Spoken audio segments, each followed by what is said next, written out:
আল্লাহর নবী জনাবে মোহাম্মদ রাসূলুল্লাহ সাল্লাল্লাহু তাআলা আলাইহি ওয়াসাল্লাম নবী আমার ওই পাহাড়ে চূড়া চিৎকার করে ডাক দিতে লাগলেন, গো মক্কার বাপজি ভাইরা মা বোনেরাও, তোমরা যে যেখানে থাকো না কেন দৌড়ে চলে এসো। আল্লাহর নবী জনাবে মোহাম্মদ রাসূলুল্লাহ সাল্লাল্লাহু তাআলা আলাইহি ওয়াসাল্লাম নবীজির গলার আওয়াজখানা বাপজি গোটা মক্কার আনাচে কানাচে বাপজি আওয়াজটা পৌঁছে গেল। মক্কার ছোট বড় বাপজি সবাই আপনার বেটা ছেলে মেয়ে ছিল, সবাই মিলে বাপজি দৌড়ে গিয়ে সফা পাহাড়ের সামনে গিয়ে বসে পড়ল। আল্লাহর নবীকে ডাক দিয়ে বলেছিল, আলামির ও সত্যবাদী বলো, তোমার কি হয়েছে, কেন আমাদেরকে একত্রিত হতে বললে বলাও। মক্কার লোকেরা আমার বিশ্ব নবী দরদি নবী আমার জনাবে মোহাম্মদ রাসূলুল্লাহ সাল্লাল্লাহু তাআলা আলাইহি ওয়াসাল্লামের ব্যাপারে বাবা 40 বছর আগে মক্কার ছোট বড় মানুষেরাও তারা জানতেন না ইনি আখিরি জামানার পয়গম্বর রাসূল। জানতেন? কথা বলে 40 বছর আগে নবীকে কেউ মক্কার লোকেরা জানতেন না যে ইনি রাসূল, ইনি নবী। কিন্তু বাবা মক্কার লোকেরা এটা জানতো যে মুহাম্মদ সাল্লাল্লাহু আলাইহি ওয়াসাল্লাম তিনি সৎ, কাউকে জবান দিয়ে হাত দিয়ে কাউকে আঘাত দেয় নাই, এত ভালো মানুষ। তাই মক্কার ছোট বড় সবাই তাকে আলামিন বলে বাপজি ডাকতো। আলামিন মানে সত্যবাদী। মক্কার লোকেরা বাপজি আমার বিশ্ব নবীর নবুয়তটা 40 বছরে যখন প্রকাশ হলো, নবী কলমার দাওয়াত দিতে লাগলেন, সবাই মানে নাই। নবীর বিরোধী বাপজি কিছু মানুষ শুরু করে দিয়েছিল। আবু জেহেল, উতবা, সাইবা, আবু সুফিয়ান, আবু লাহাব, এইসব বড় বড় বাপজি মক্কার তাবুর তাবুর নেতা বেঈমানেরা তারা বিশ্ব নবীর সমালোচনা শুরু করে দিল চারিদিকে। আল্লাহর রাসূল সাল্লাল্লাহু তাআলা আলাইহি ওয়াসাল্লাম ডাক দিয়ে বলেন, এই মক্কার লোকেরা, এই তোমরা কি আমাকে সত্যবাদী বলে সবাই মানো? বলে হ্যাঁ মানি। আমার রাসূল পাহাড়ের চূড়ায় ওপরে মাথায় দাঁড়িয়ে আছে। রহমতের নবী ডাক দিয়ে বললেন, আমি যদি বলি যে এই পাহাড়ের পেছন দিকে তোমাদের দুশমনেরা আছে, আচ্ছা বললো পাহাড়ের পেছন দিকে দুশমনেরা আছে, তোমাদেরকে আক্রমণ করতে এসেছে, তোমরা কি বিশ্বাস করবা? মক্কার সমস্ত লোকেরা বলল, ওগো আব্দুল্লাহর সন্তান, আমরা সকলেই মেনে নিয়েছি আপনার কথা, কারণ আমরা তো পেছন দেখতে পাই নাই। এই যে আপনারা সামনে বসে আছেন, এই ছাদের উপরে যদি আমি উঠি, উঠে যদি বলি যে আপনারা পেছন দিক দেখতে পাবেন, বলে না, আপনারা তো বলবেন যে আমরা পাবো না, যেহেতু সামনে দিকে আছে। আল্লাহ রাসূল ওইভাবে বললেন, পেছন দিক থেকে হয়তো তোমাদের কোনো দুশমন এখানে আছে, আমি যদি বলি বিশ্বাস করবা? বলে হ্যাঁ। সবাই যখন কথাটা মেনে নিল, আল্লাহ রাসূল বললেন, ওগো মক্কার লোকেরা, মৃত্যুর পর একটা কবর কঠিন ভয়ঙ্কর, কিয়ামতের ময়দান জাহান্নামের আগুন খুব কঠিন। ওগো মক্কাবাসীরা, তোমরা সকলেই আমাকে নবী রাসূল বলে মেনে নাও, আর তোমরা পড়ে নাও কালেমা লা ইলাহা ইল্লাল্লাহ। ভাই মহব্বতে বলুন লা ইলাহা লা ইলাহা ইল্লাল্লাহ, লা ইলাহা ইল্লাল্লাহ, লা ইলাহা ইল্লাল্লাহ মুহাম্মাদুর রাসূলুল্লাহ সাল্লাল্লাহু তাআলা আলাইহি ওয়াসাল্লাম। ওই মক্কার ছোট বড় যত বাপজি ভাই মা বোনেরা বাপজি মাহফিলে আপনার সামনে বসেছিল, তারা সবাই বাবা নবীজির কলমা পড়তে লাগল। ওই জায়গায় আল্লাহ রাসূলের বাপজি আপন চাচা, যার নাম আবু লাহাব, এ বেঈমান আবু লাহাব চিৎকার করে ডাক দিয়ে বলেছিল, ওগো মক্কার লোকেরা তোমরা সবাই কলমা পড়া বন্ধ করে দাও। ওরে মক্কার লোকেরা তোমরা আমাকে বিশ্ব নবীজির আমি আপন চাচা এটা তোমরা সবাই জানো, কিন্তু শুনে নাও আমার চেয়ে আমার ভাতিজাকে তোমরা বেশি চিনো নাও। ওগো মক্কার লোকেরা বড় মূল্যবান সময়টাকে নষ্ট করে দিলাও, তোমরা সবাই কলমাটা ছেড়ে দাও। ও বাপজি ভাইয়েরাও দেখবেন মানুষ মানুষের অতক্ষণ পর্যন্ত ক্ষতি করতে পারবে না যতক্ষণ পর্যন্ত তার নিজের মানুষ তার বিরোধিতা না করবে। যখনই দেখবেন তার নিজের মানুষ মুনাফিকি চাল চালাবে তখনই তার বড় ধরনের ক্ষতি হয়ে যাবে। আবু লাহাব ডাক দিয়ে বলে, এই মক্কার লোকেরা কলমা পড়া ছেড়ে দাও। হাজার হাজার মক্কার লোকেরা সবাই কলমা ছেড়ে দিল, সবাই তারা আবার বেঈমান হয়ে গেল। আমার বিশ্বনবী পাহাড়ে চূড়ায় হাওমা করে কাঁদতে লাগলেন, ওগো মালিক এরা সবাই জান্নাতের রাস্তার দিকে যাচ্ছিল, আমার চাচা আবু লাহাব তাদেরকে রাস্তা থেকে ঘুরে আবার জাহান্নামের রাস্তায় ঠেলে দিল। আমার বিশ্বনবী কাঁদতে লাগলেন, নবীকে সান্ত্বনা দিয়ে বলেন, ইয়া রাসূলুল্লাহ ইয়া হাবিবাল্লাহ আপনি কাঁদবেন না। ওই সুমাথি বাপজি সূরা লাহাব আবু লাহাবের নবী, তাব্বাত ইয়াদা আবি লাহাবি ওয়া তাব মা আগনা আনহু মালুহু ওয়া মা কাসাব সায়াসলা নারান যাত লাহাবি ওয়া আমরাতুহু হাম্মালাতাল হাতাব ফি জিদিহা হাবলুম মিন মাসাদ।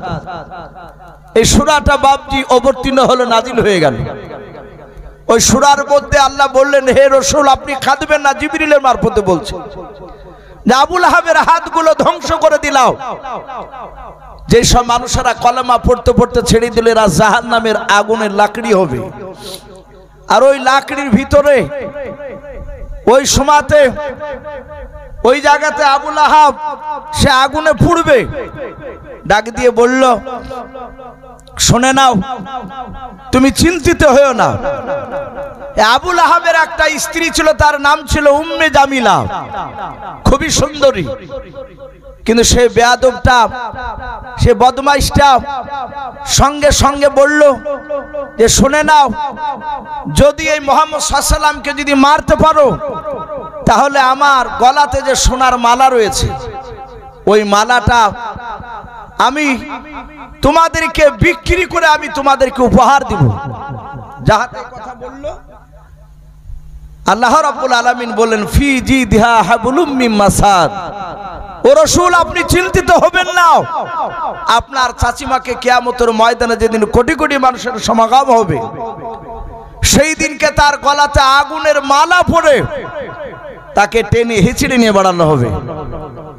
সম্মানিত ভাইরা আমার, বাবা জীবনেরা, আমার বলার উদ্দেশ্যে যে নবীজির সব চাচা নবীর উপর ঈমান আনে নাই, কিছু চাচা রাসূলের অপেন বিরোধিতা করেছিল, তার মধ্যে আবু লাহাব। আর একটা রাসূলের বাপজি চাচা ছিল, নবীকে বাপজি নবীর বিরুদ্ধে বাপজি সে কথা বলতো না, নবীকে আঘাত দিত না।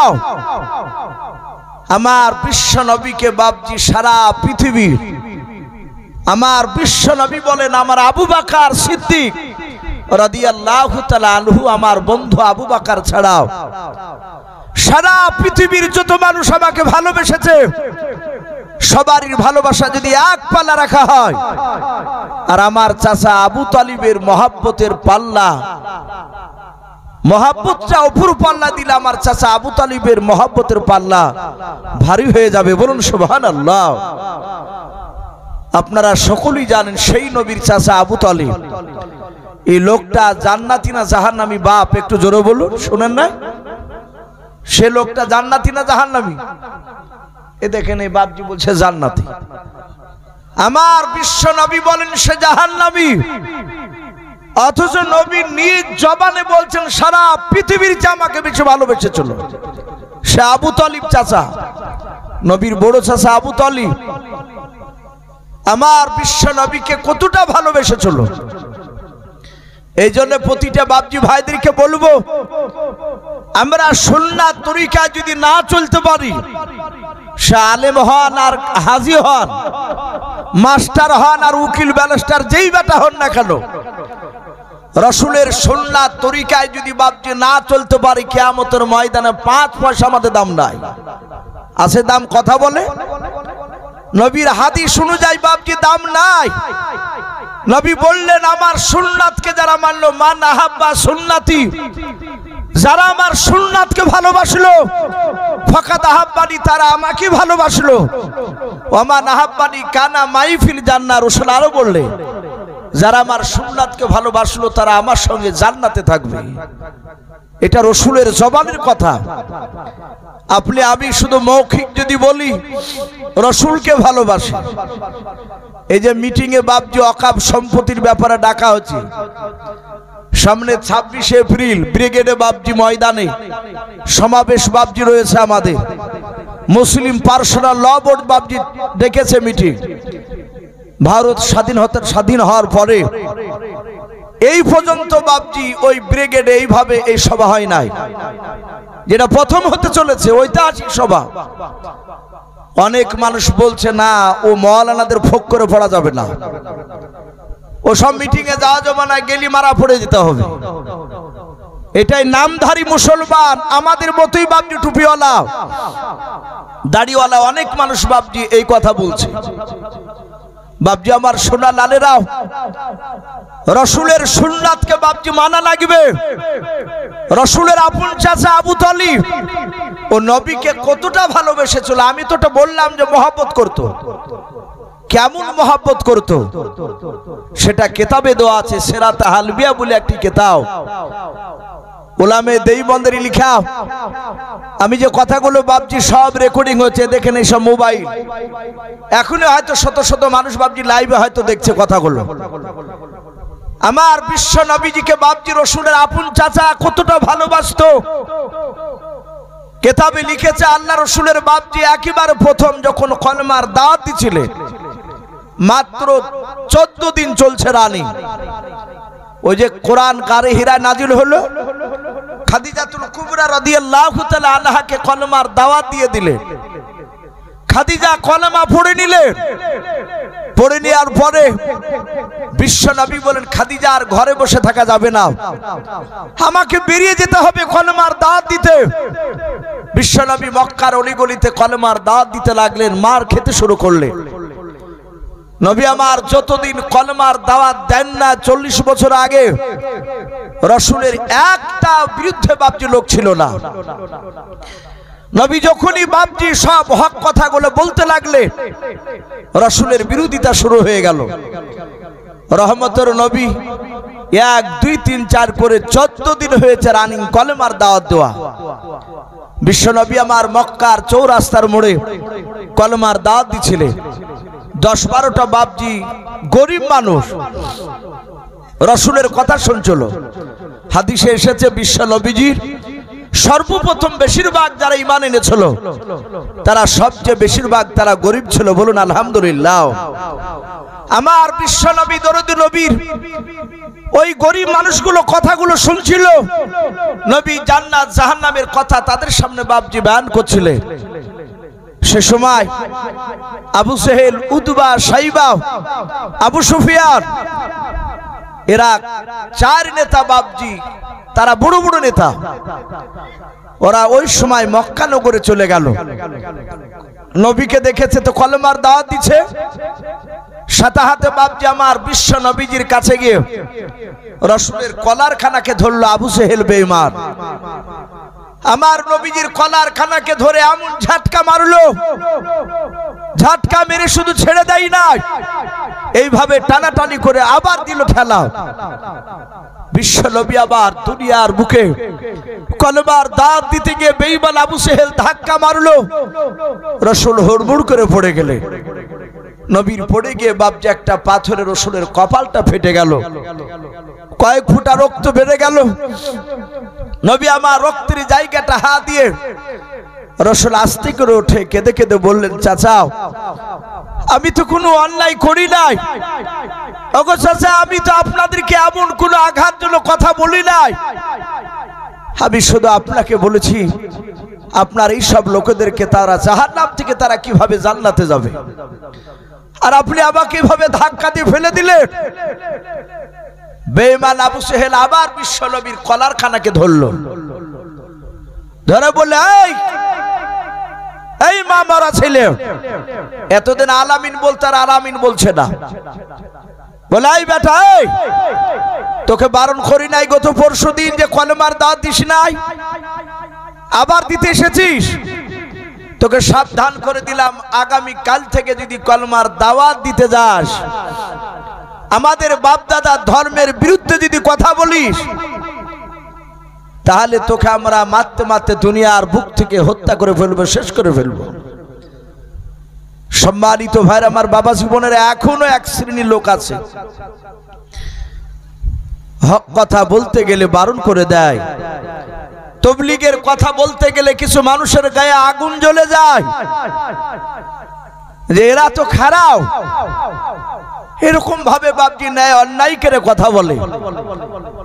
আমার বিশ্ব নবীজিকে বাপজি সেইভাবে তারা বাধা দিয়েছিল যে আগামী কাল থেকে কলমার দাওয়াত আর দিতে আসবি না। বিশ্ব নবীকে এভাবে পেছনে গলায় ধাক্কা দিয়ে বাপজি বের করে দিল।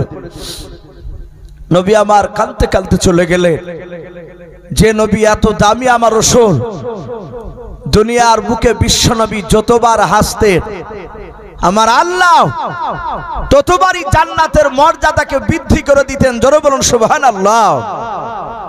নবীজির হাসি এত দাম ছিল আল্লাহর কাছে। নবী আমার দুনিয়ার বুকে কাঁদতে লাগলে জাহান্নাম থরথর করে কাঁপতো।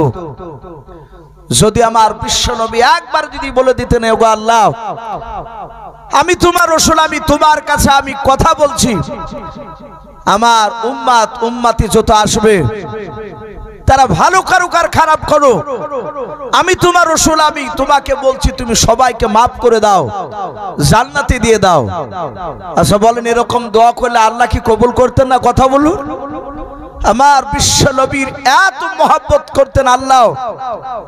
আমার বিশ্ব নবী বলেন, ওগো আমার আদম শফিউল্লাহ, ওগো মুসা কালিমুল্লাহ, ওগো নূহ আলাইহিমুস সালাম, শুনে নাও, কিয়ামতের ময়দানে হাজার হাজার সমস্ত নবী রাসূলরা তারা জান্নাতের সার্টিফাই নিয়ে দাঁড়িয়ে থাকবে। তার কিছু উম্মত থাকবে জান্নাতে, তারা আপন আপন নবীকে বলবে জান্নাতে চলুন। সব নবী বলবেন না, আমরা এখনো জান্নাতে যেতে পারবো না। বলে কেন? এ তো জান্নাতের সার্টিফিকেট হাতে আমার। সব নবী বলবেন, শুনে না উম্মত, ওই দেখো আখিরি জামানার পয়গম্বর জনাবে মুহাম্মদ রাসূলুল্লাহ সাল্লাল্লাহু আলাইহি ওয়াসাল্লাম দাঁড়িয়ে আছে। ওই নবী তার উম্মতকে নিয়ে, উম্মতিকে নিয়ে যতক্ষণ পর্যন্ত জান্নাতে আগে না যাবে, তার আগে আদম থেকে নিয়ে হযরত ঈসা রূহুল্লাহ আলাইহিমুস সালাম পর্যন্ত কোন নবী রাসূল তারা জান্নাতে আমরা যেতে পারবো না। জোরে বলুন সুবহানাল্লাহ। তাহলে আমাদের নবী কত বড় দাবি। এ শুধু তাই নয়, ওলামারা তারা জানে, আপনারা শুনেছেন মেরাজের রাত্রিতে আল্লাহ রাসূল 70 পাক আসমান পাড়ি দিয়ে জান্নাতে গিয়েছিলেন। কথা ঠিক না বেঠিক বলুন? সিদরাতুল মুনতাহা পার হয়ে আরশ আজিমে আল্লাহর সাথে দেখা করেছিলেন। আসমানে 70 পাক আসমানের উপর একটা মসজিদ আছে, মসজিদটার নাম হচ্ছে বাইতুল মামুর। আল্লাহর নবী বলেন, ওই মসজিদ থেকে যদি একটা পাথর ফেলে দেয়, পাথরটা পড়তে পড়তে পড়তে 7টা আসমান ফুটো করে নিচে এসে মক্কার যে কাবা শরীফ রয়েছে, ওই যে কালো রঙের একটা কাপড়ে ঘর আছে, ওটাকে কাবা বলা হয়। ওই কাবা শরীফের বাপজি মাঝখানে এসে পড়বে। বলুন সুবহানাল্লাহ। একেবারে কাবা শরীফের মাথার উপরে 70 পাক আসমানের উপরে ওই বাইতুল মামুর মসজিদ। ওই মসজিদে লক্ষ লক্ষ নবী রাসূল, কোটি কোটি ফেরেশতা কাতার বেঁধে বাপজি তারা দাঁড়িয়েছিল 2 রাকাত নামাজ পড়ার জন্য। ওই মসজিদের নামাজের ইমামতি কে করবে?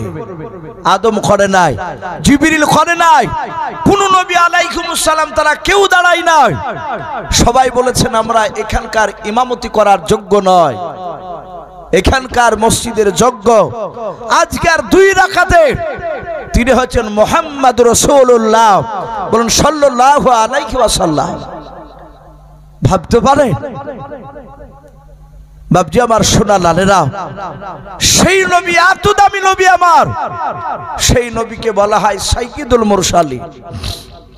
সেই নবীকে গলায় ধাক্কা দিয়ে বাপজি আবু জেহেলরা বের করে দিল। মক্কার অলিগলিতে বাপজি তারাও আঘাত দিত বিশ্ব নবীকে আমার। নবী কাঁদতে কাঁদতে চলে গেলে,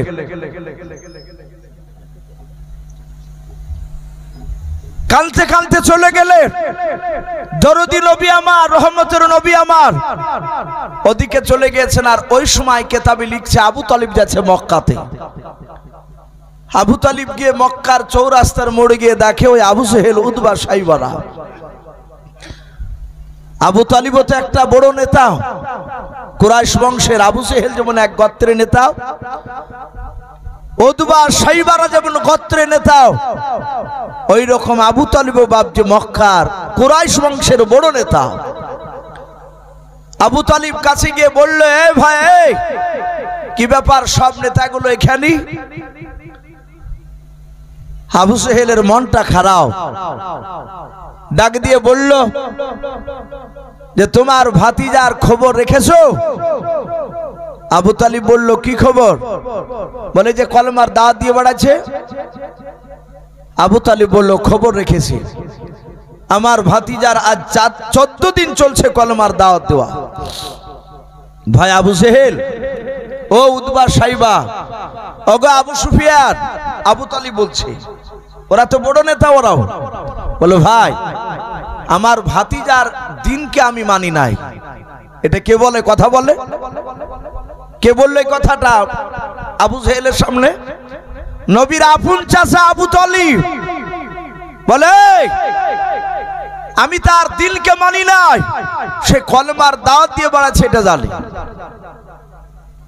উতবা সাইবা ডাক দিয়ে চিৎকার করে আবু জেহেল বলল, শুধু তোমার ভাতিজার জন্য আমরা আর গায়ে হাত তুললাম না। এই ভাই আবু তালিব, তোমার ভাতিজাকে আজ রাত্রিবেলায় বারণ করে দেবা, সন্ধ্যাবেলায়। আগামী কাল থেকে যদি কলমার দাওয়াত না দেয় তাহলে বেঁচে গেল, আর যদি দেয়, আমাদের বাপদাদা ধর্মের বিরুদ্ধে যদি কথা বলে, তাহলে আমরা মারতে মারতে তাকে হত্যা করে ফেলবো। শুধু তোমার দিকে লক্ষ্য করে আজকে হত্যা করে নাই, যাহাতে বিশ্ব নবীকে মারবো বলল আবু জেহেল রাও। নবীর আপন চাচা আবু তালিবের সামনে তফসিরে কেতাবে লিখেছে আবু তালিবের 2 চোখের কোলা দিয়ে ঝরঝর করে পানি ঝরতে লাগলো।